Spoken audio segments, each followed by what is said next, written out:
Hey guys, it's me, Simone, back with another video. So, let me start by saying hi to my new subscribers. I've gained a lot of new subscribers over the last couple weeks. Hi to you guys, hi new subscribers, hi old subscribers, hi in-between subscribers, hi day ones, hi day 57s, hi everybody. A lot of you guys have been requesting that I make a video about the Harriet movie, which I've somewhat been avoiding making it because I already have 3 videos on this topic. So I just want to say, for anybody new that possibly has not seen my original videos on this topic, I will be putting links to those videos in the description box, as well as if you click the I in the right hand corner. I think all 3 of them were live streams. There were various videos that I did in the process of them casting this movie, working on this movie, when various scripts came out, when the trailers came out, when the reviews started coming in, all these sort of various points in the movie between last year and now. My first video on this topic is from like a year ago. So if you guys haven't seen those, just please make sure you check them out. Again, they will be in the description box or by clicking the I in the right hand corner. So the movie came out. It's been met with an extremely polarizing reaction. I feel like this video is not going to be that long because I just don't have very much to reiterate that I haven't already said, which is essentially that I feel like this movie was blatant Oscar bait, blatant awards chasing, blatant clout chasing from all parties involved. I feel like Black American history is sort of seen as Oscar bait. It's sort of seen as award bait. And I think a lot of our experience and our history becoming Oscar bait and award bait is just due to the fact that, number one, our history is amazing. Like, what we went through, what we have accomplished, the fact that, you know, we are free now, like all of these things, all of our great heroes, all of our great activists, all of our great artists, all of our great, just like all of our great Black American heroes and the stories, and even not just like quote unquote heroes, but like regular people and like what regular people went through and like what regular people dealt with in our day-to-day lives and persevered and all of these things, I feel, sort of put together makes for like almost instant awards, instant accolades. And I feel like you have a lot of actors, Black actors from other countries that see the standard Black American history, or the standard Black American biopic, or the standard Black American oppression story, slave story, race story, you know, pick one. They see that as their way to sort of segue into a career here in the United States. It's a way to get them some instant name recognition.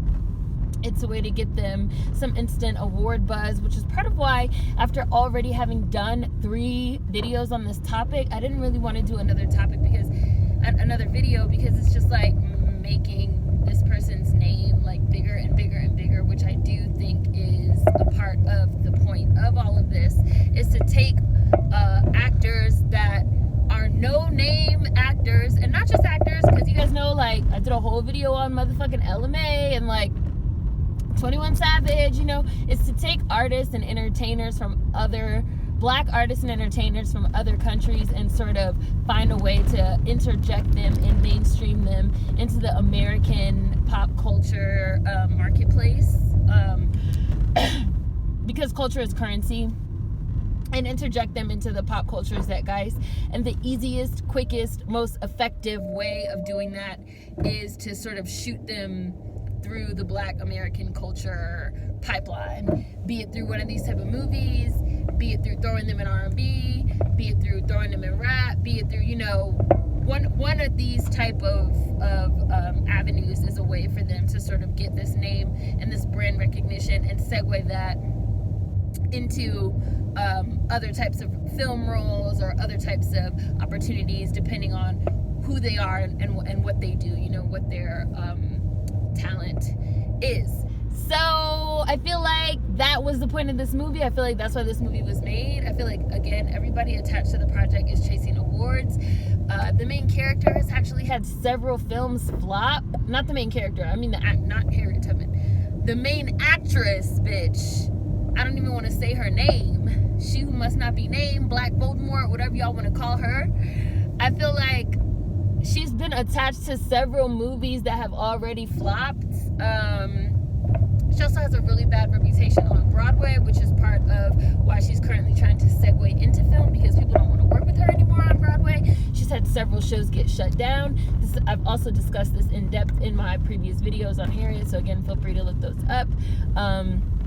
And so here you have a person that is not a Black American, that really doesn't have, even though she has won several high-profile awards, she's won an Emmy, a Grammy, and a Tony, and they obviously cast her with the hopes of getting some sort of immediate Oscar buzz and building up a buzz for this movie, because people are going to want to give it to her because the ego.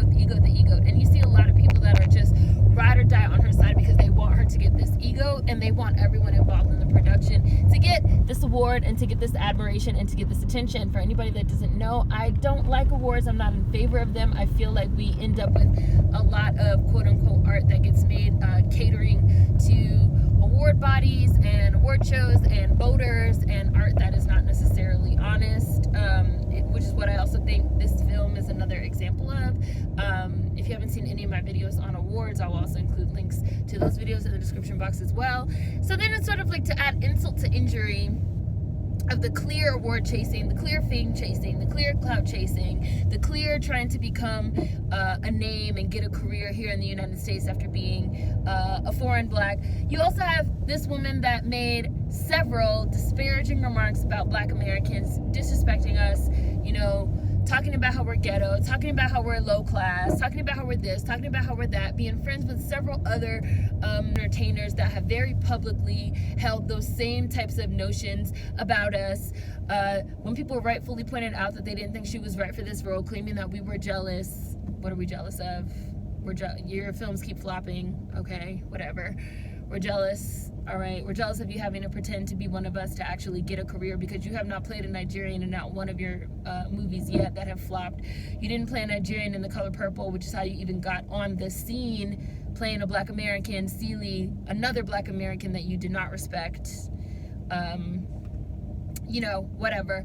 You have this non-Black American that is openly disrespectful towards us, mocking us, talking down to us, participates in a certain sector of Hollywood that is primarily made up of foreign Blacks that look down on us and don't like us, and yet repeatedly try to use Black Americans and our culture and our history and our time in this country to give themselves a little bit of a boost and to get some attention and to get a career and to get a pat on the back.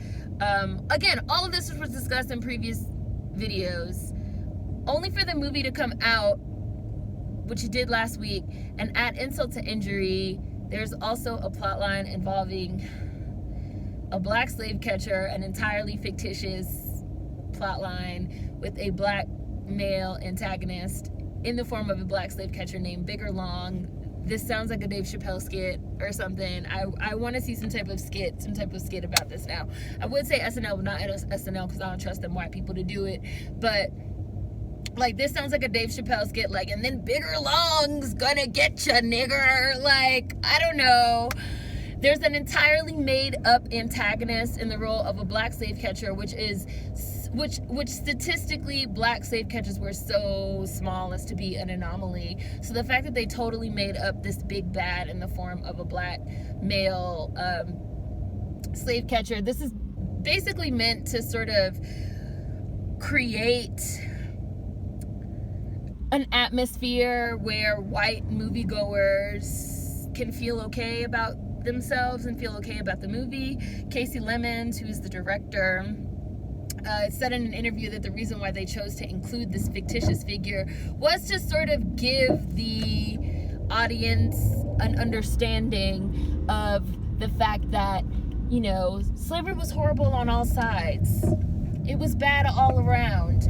There were good people on both sides. There were bad people on both sides. You know, the issues were not so black and white, even though it's American chattel slavery, like it's literally black and white. But, you know, giving a character, a Black character, that they could be like, see, black people were slave catchers themselves. I don't have to feel bad about being white, you know? It's like, it's funny though, because like the chick playing fucking Harriet is Nigerian, and for all we know, she could possibly be from a Nigerian tribe that actually sold other Africans into slavery. Like, if you want to put a fucking black bad guy into the movie, like, we could put some black motherfucking bad guys into this movie. Like, you could put some African tribesmen that are fucking rounding up and selling their own people into slavery. Oh, but we don't want to see that type of narrative on screen, because then that belies this whole, like, well, we all black, we all the same, we can all just take from the black American well as much as we want to get on and get ahead, and we don't have to give anything back, and we can disrespect you, and we can look down on you and talk shit about you.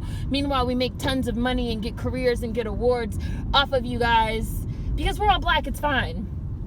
That type of thing doesn't follow if you actually include things like members of African trades, members of African tribes sort of participating in the slave trade themselves, and, you know, rounding up prisoners of war, rounding up the ill, you know, rounding up people to sell into slavery, which you can, I did a whole video, We're Different, which was based around this concept. If you have not seen the BA Gang playlist, please watch it. I will also include it in the description box. If you do not watch my web series, The Black Americans, please check it out. I will include a link to the playlist in the description box. It's like, instead of actually going the route, if you really wanted to show the involvement of quote unquote black people in American chattel slavery, instead of going the route to actually show some real truth, you decided to make up an entirely fictitious black American slave catcher. I'm just appalled and aghast and disgusted at how they did Moses, at how they did like our ancestor, like how they did like our Harriet Tubman, right? Like they like, oh, I don't know, like maybe he's not so bad, and like there is a black slave catcher, you know, there's a lot of trying to like make it seem like the whites aren't so bad and the blacks aren't entirely good, which this is a narrative that we see being pushed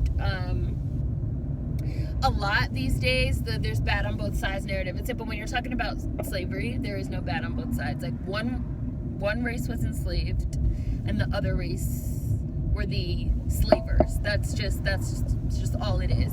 Or again, if you wanted to show that type of portrayal, which I really don't see even what is the point of that type of portrayal, but okay, if you did want to even show that type of portrayal, there are other ways that you could have done it that were more realistic than just making up an entirely fictitious black American male slave catcher. That seems like it's playing very heavily into a lot of propaganda, a lot of anti-black male propaganda that we have circulating around right now, a lot of just anti-black American propaganda altogether that we have circulating around. I've also seen that there's been this push to sort of like make Harriet Tubman African, of like, well, she would have only been a few generations removed from Africa, so that would have made her more African than American. So now we have like a bad black American slave catcher, and Harriet Tubman's like African, you know, and kind of like root against with this like bad black guy, big or long.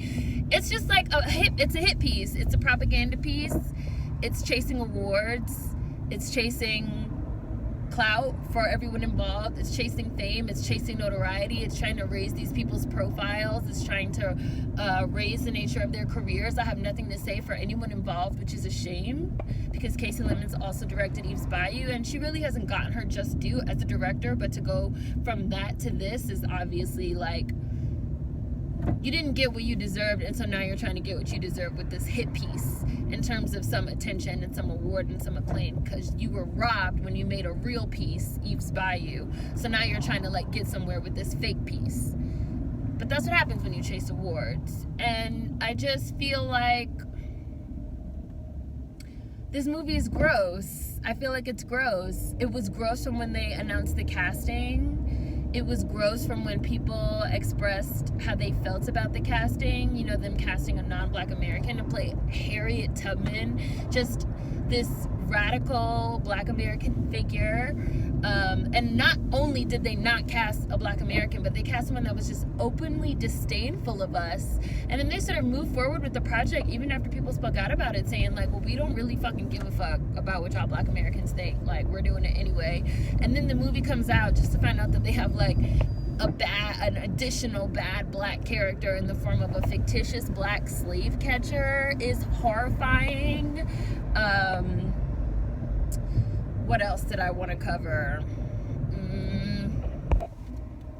We repeatedly see Black American stories told without any type of input from Black Americans ourselves, or if we are involved. Like, the actor playing Bigger Long, the bad guy, is an actual Black American. They said they're going to be making a movie with, like, Fred Hampton, about Fred Hampton, and they talk about some Daniel Kaluuya as Fred Hampton. What? And Lakeith Stanfield, Black American, is like the snitch, right?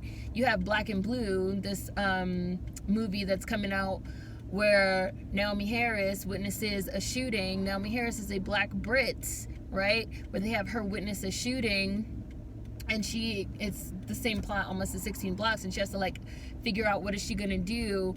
And that's another one where they're like, yeah, and we've introduced, like, bad Black main characters and good white main characters because there's bad on both sides. This is like all lives mattering of the issues from within the diaspora, and the way that that's being done is in this pushing of foreign Blacks to tell these Black American stories in a way that's not truthful, in a way that's not respectful, in a way that, again, goes with the, well, there's bad on both sides and we need to make things nice and smoothed over for Whitey, you know, like, because they're the ones that's going to go along with it, because they're not us and they're not from here, and they don't understand the gravity of these stories that they're telling. They don't care. They just want to check in a career and some award and some acclaim and to get their names out there.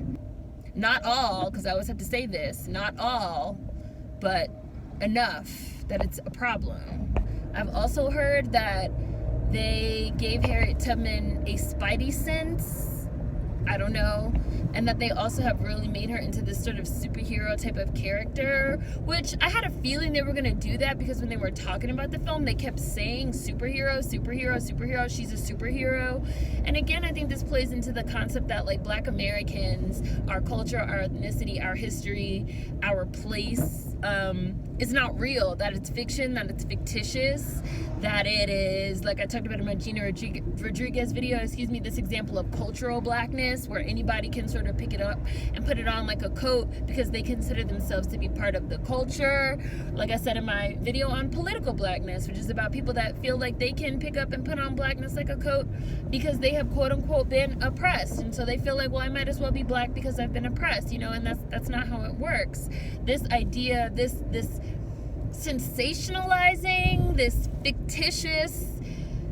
fictionalizing of our history, cultural smudging, as Azalea Banks called it, still a brilliant term. This cultural smudging, this slow smudge, this slow erasure of real people, real situations, real history, real culture, you know, our real ethnicity, real things that happened, into fiction, into Harriet Tubman was a superhuman with a spidey sense and not a real person. And that now that we have this fictitious sort of larger than life figure, a Disneyfication, same thing that we saw happen with Martin Luther King Jr., for example, now it can be something that is actually removed almost from the actual Black American, you know, experience and ethnicity, and just whitewashed and sanitized and stripped down into something that now belongs to everyone because it's motherfucking Spider-Man or some shit. Like, it's not Spider Harriet, it's fucking Harriet Tubman. It's just wildly offensive. Like, the whole thing is wildly offensive on just so many levels.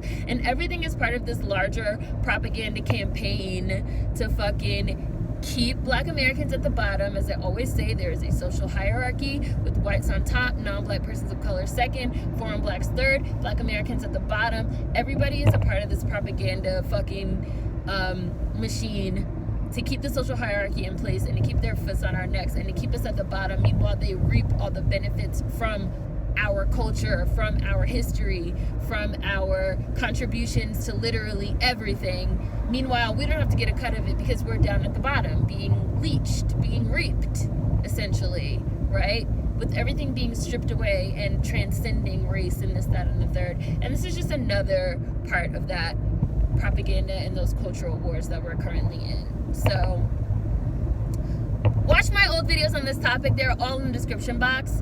Again, please check out BA Gang if you have not seen that playlist, pretty much everything is in there. Please check out the Black Americans web series if you have not seen it. We will be back this coming Monday with a new episode in New York. Super excited about that, so make sure you check that out. If anybody that is into the Black Americans and wants to become a supporter, as always, you can find me on Patreon if you want to check that out. And again, thank you and hello to all the new subscribers. But that's how I feel about that. Like, exactly the same way I felt a year ago when the shit was first cast is how I feel today now that the movie's out. Only it's even worse now because now I know more about the plot and more about the shit they made up, and just I know more about how fucked up it is. It's only gotten worse. It has not gotten better. Fuck everybody involved in this movie. I don't care who's involved with this movie. I don't care who your fave is involved with this movie. Like, I like, that's it.